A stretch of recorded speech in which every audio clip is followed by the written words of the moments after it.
ఆ సింహాసనానికి కింద కోడుగా ఆగ్నేయం వేపకి చతుర్ముఖ బ్రహ్మగారు కూర్చుని ఉంటారు ఒక కోడుగా. అలాగే నైరుతి దిక్కున ఉండేటటువంటి ఆ మంచం కోడుగా శ్రీ మహావిష్ణువు కూర్చుని ఉంటారు. అలాగే ఇటు పక్క వాయవ్యంలో ఉండేటటువంటి కోడుగా సాక్షాత్తుగా రుద్రుడు కూర్చుని ఉంటాడు. ఇటు పక్కన ఈశాన్యంలో ఉండేటటువంటి కోడుగా సాక్షాత్తుగా ఈశ్వరుడు లేదా మహేశ్వరుడు కూర్చుని ఉంటాడు. ఇప్పుడు ఈ 4 కోళ్ళని కలుపుతూ పైన ఒక పర్యంకం వేశారు కదండి, ఏదో ఒక ఆచ్ఛాదన ఇలా వేస్తే దాని మీద కదా నేను కూర్చున్నాను.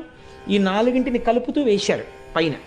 ఈ 4ంటిని కలిపి వేసినటువంటి మంచం మీద ఆచ్ఛాదనగా సదాశివుడు ఉంటాడు. ఈ సదాశివుడన్న పర్యంకం మీద అమ్మవారు కూర్చుని ఉంటుంది. అమ్మవారు కూర్చున్నప్పుడు ఈ పర్యంకం మీద మహాకామేశ్వరుడు కూర్చుని ఉంటాడు. 16 సంవత్సరాల వయస్సులో ఉన్నవాడిగా నవమన్మధుడై ప్రకాశిస్తుంటాడు. ఆయన ఎడమ తొడ మీద అమ్మవారు